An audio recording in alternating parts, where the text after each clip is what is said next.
Hello friends, welcome to my channel study with Simar. आज हम करेंगे एनसीईआरटी क्लास 12 पॉलिटिकल साइंस का 5th चैप्टर कांग्रेस प्रणाली, चुनौतियां और पुनर्स्थापना। इसके अंदर हम पढ़ेंगे कि चौथा चुनाव कैसे हुआ, उसमें कौन जीता, पुनर्गठन हुआ मतलब गठबंधन हुआ, दल बदल हुआ, ये सब चीज़ें हम इसके अंदर पढ़ने वाले हैं। तो आइए स्टार्ट करते हैं। तो इसमें क्या होता है कि 1964 के मई में क्या होता है, जवाहरलाल नेहरू की मृत्यु हो जाती है। अब वो पहले ही 1 साल से बीमार रह रहे होते हैं, इस कारण से उनकी मृत्यु हो जाती है। अब भारत के सामने चुनौती हो जाती है ये खड़ी कि अब कौन प्रशासन संभालेगा, सरकार कैसे बनाएगा। तो कई जो विदेश के लोग होते हैं वो तो ये भी सोचते हैं कि भारत में लोकतंत्र कायम रह पाएगा या नहीं रह पाएगा। मतलब इसमें बहुत सारे सवाल खड़े हो जाते हैं कि यहाँ पे सरकार अब कैसे बनेगी, कौन जो प्रधानमंत्री बनेगा, ये सारी चुनौतियाँ सामने आ जाती है। यहाँ पे लिखा हुआ है नेहरू के बाद शास्त्री। अब जैसे कि आलोचक बहुत ज़्यादा कह रहे थे कि यहाँ पे लोकतंत्र कायम रह पाएगा या नहीं रह पाएगा, ये वो वगैरह जो भी था, लेकिन है ना, जो नेहरू के बाद में जो लाल बहादुर शास्त्री है उन्हें प्रधानमंत्री बना दिया गया। अब इससे जो नेहरू के उत्तराधिकारियों ने आसानी से सॉल्व कर लिया इस क्वेश्चन को कि आगे प्रधानमंत्री कौन बनेगा। तो आलोचक तो बहुत कुछ कह रहे थे, लेकिन जो नेहरू जी के उत्तराधिकारी हैं उन्होंने आसानी से इस क्वेश्चन को सॉल्व कर लिया। जो कांग्रेस पार्टी है उसके अध्यक्ष थे के कामराज। उन्होंने क्या किया, सर्वसम्मति से लाल बहादुर शास्त्री को भारत का प्रधानमंत्री बना दिया। अब लाल बहादुर शास्त्री से के प्रधानमंत्री बनने से सभी सदस्य कांग्रेस के थे वो सहमत थे कि हाँ, इन्हें प्रधानमंत्री बना दीजिए। और उनके सादगी भरे स्वभाव और सिद्धांत निष्ठ के कारण वो सबसे ज़्यादा प्रसिद्ध थे। और साथ ही साथ में जो नेहरू जी है उनके अंतिम दिनों में ज़्यादा से ज़्यादा वो शास्त्री जी पर ही निर्भर रहे थे। इस कारण से लाल बहादुर शास्त्री उन्हें भारत का प्रधानमंत्री बना दिया गया। जो लाल बहादुर शास्त्री है वो लगभग 2 सालों तक भारत के प्रधानमंत्री बने। 1964 से लेकर 1966 के बीच में वो भारत के प्रधानमंत्री बने। अब 2 साल के अंदर ही भारत को 2 चुनौतियों का सामना करना पड़ गया। ये 2 बड़ी बड़ी चुनौतियां थी। पहली चुनौती तो ये थी कि 1962 में क्या हुआ था, चीन का युद्ध हुआ था भारत के साथ। तो उसके बाद में जो फिर उठापटक हुई थी और जो चुनौतियां आई थी चीनी युद्ध के बाद में, उन सभी का सामना किसे करना पड़ा, लाल बहादुर शास्त्री को। और उस टाइम में जो सूखा पड़ा था, इस कारण से जो अनाज है उसकी भी पैदावार कम हुई थी, तो अकाल टाइप की स्थिति आ गई थी और इस चुनौती का भी उन्हें सामना करना पड़ा। और फिर 1965 के अंदर हुआ था पाकिस्तान के साथ भारत का युद्ध, इसका भी सामना उसी टाइम में उन्हें करना पड़ा था। ये सारी चुनौतियाँ थी हमें इनके समय में देखने को मिलती है।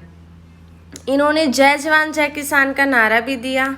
यहाँ पे लिखा हुआ है जय जवान जय किसान का नारा लाल बहादुर शास्त्री जी ने दिया। एक नंबर का क्वेश्चन आ सकता है कि जय जवान जय किसान का नारा किसने दिया, तो इसका आंसर है लाल बहादुर शास्त्री।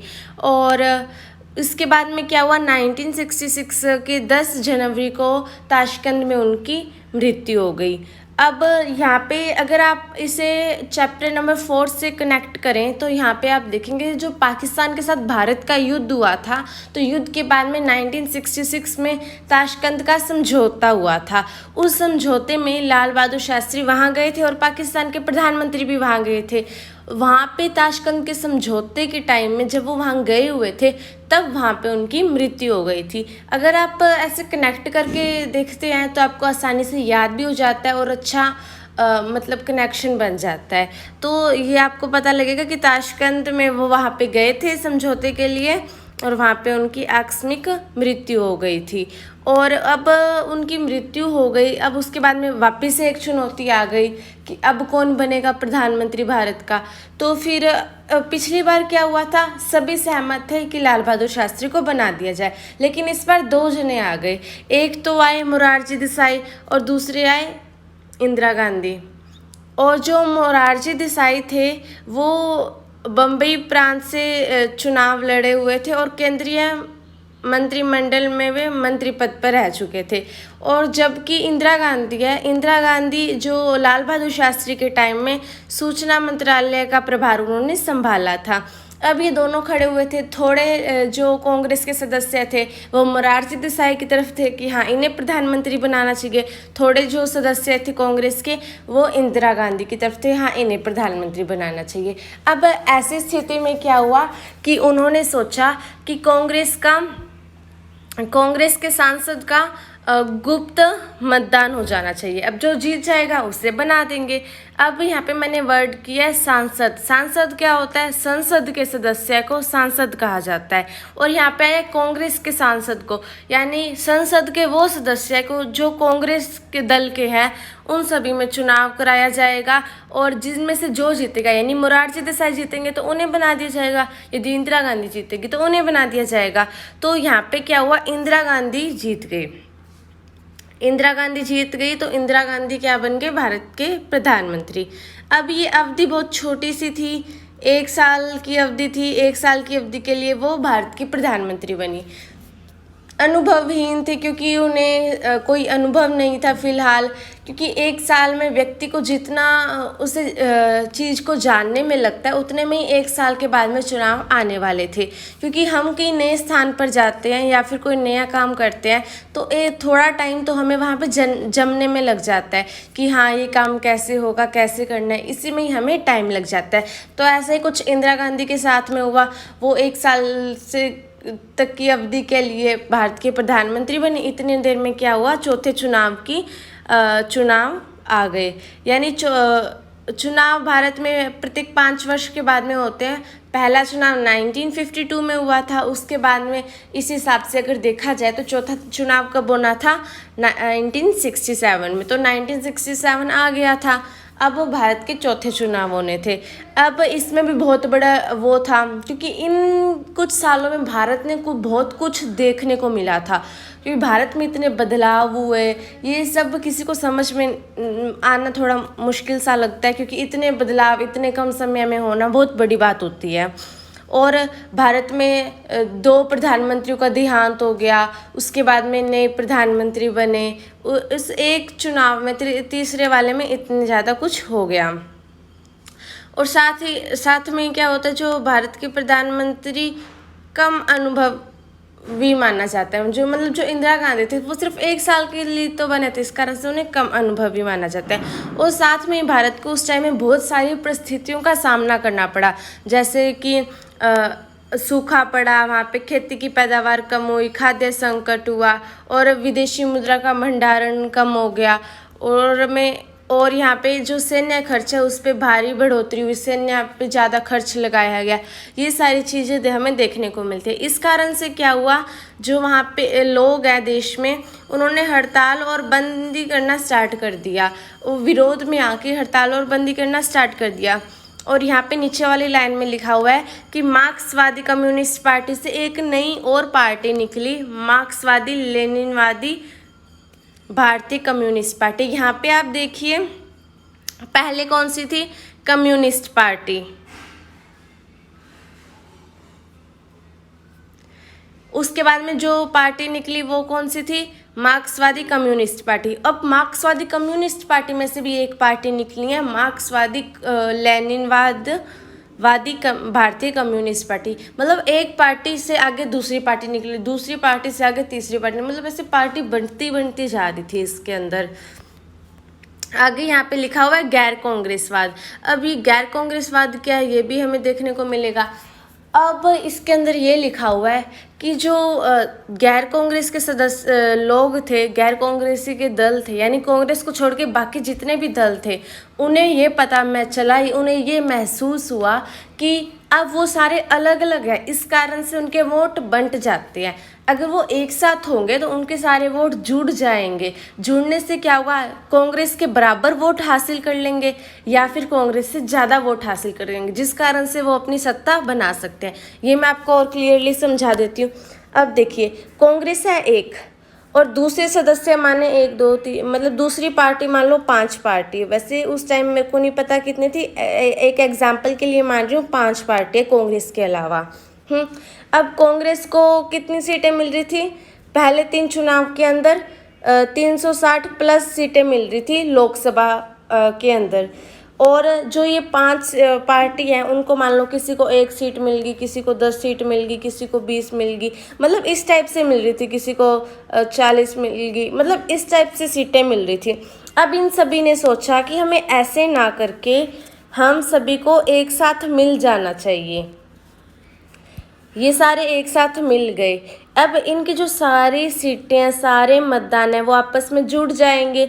जितने भी ये 5 दल है ये आपस में जुड़ जाएंगे। सभी के मतदान जो उनको वोट मिले हैं वो जुड़ जाएंगे और लोकसभा में सीटें मिली है वो सब ऐड हो जाएगी। तो या तो ये इसके बराबर आ जाएंगे या फिर ये कांग्रेस से ऊपर आ जाएंगे, यानी ज़्यादा वोट हासिल कर लेंगे। इस कारण से अपनी सत्ता बना सकेंगे, क्योंकि जब लोग अलग अलग होते हैं तो उनकी शक्ति का बंटवारा हो जाता है और जब लोग साथ मिल जाते हैं तो उनकी शक्तियां जुड़ जाती हैं। कुछ इसी तरह से जो गैर कांग्रेसी लोग हैं उन्होंने सोचा कि अगर हम जुड़ जाएंगे तो हम कांग्रेस से आगे निकल सकते हैं।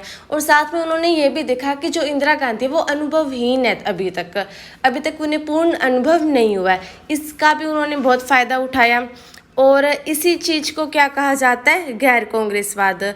ये राम मनोहर लोहिया ने इस नीति को गैर कांग्रेसवाद की संज्ञा दी है। आगे दिया हुआ है चुनाव का जनादेश। अब चुनाव हुए, अब पहली बार ऐसा हुआ था कि जो जवाहरलाल नेहरू है उनके बिना चुनाव हो रहे थे, तो सभी को ऐसे इतनी अजीब सी फीलिंग आ रही थी, क्योंकि हर एक चुनाव में कौन थे? नेहरू जी।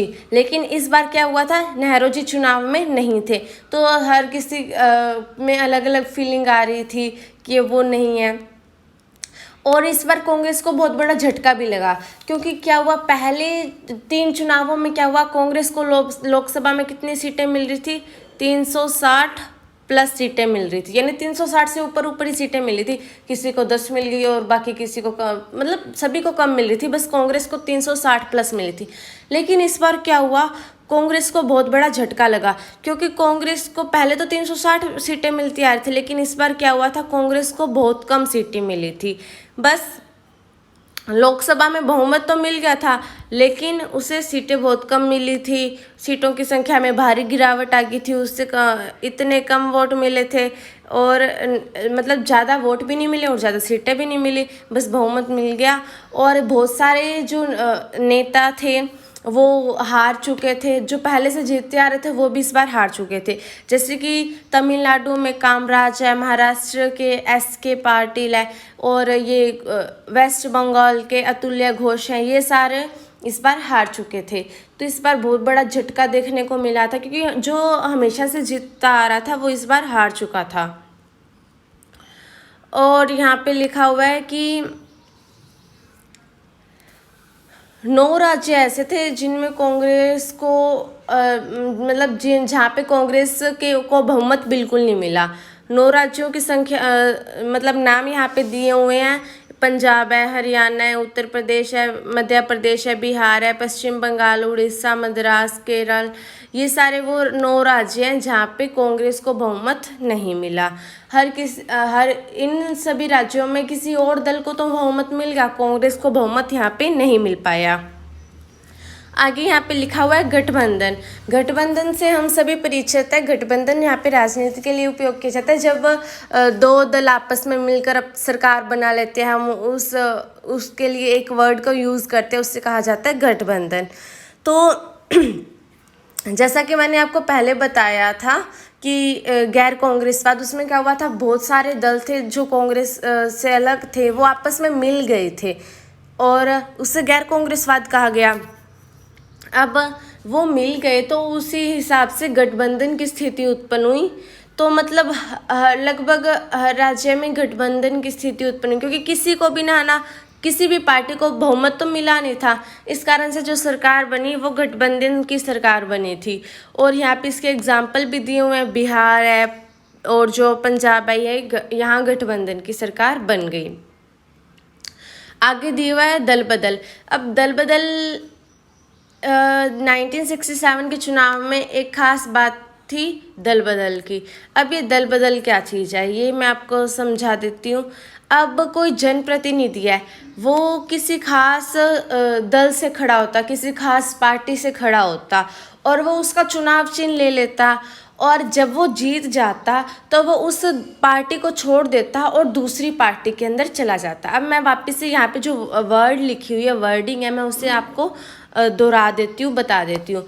जनप्रतिनिधि किसी खास दल के चुनाव चिन्ह को लेता, चुनाव लड़ता और जीत जाएगा, और उसके बाद में चुनाव जीतने के बाद में वो क्या करता, इस दल को छोड़कर किसी दूसरे दल में शामिल हो जाता। इजी है, इतना कोई हार्ड नहीं है। दल बदल की डेफिनेशन आपके लिए कि कोई व्यक्ति है, वो किसी खास पार्टी से खड़ा होता, उसका चुनाव चिन्ह लेता, जीत जाता, वो उस पार्टी को छोड़ देता और किसी और पार्टी में जाकर मिल जाता। ये दल बदल है। और यहाँ पे हमारा जो इसका फर्स्ट पार्ट है वो मैंने कंप्लीट करवा दिया है। आगे मिलेंगे हम इसके सेकंड पार्ट में। देखने के लिए धन्यवाद। बने रहिए हमारे साथ। इसे लाइक, शेयर और कमेंट करना न भूलें। Thank you.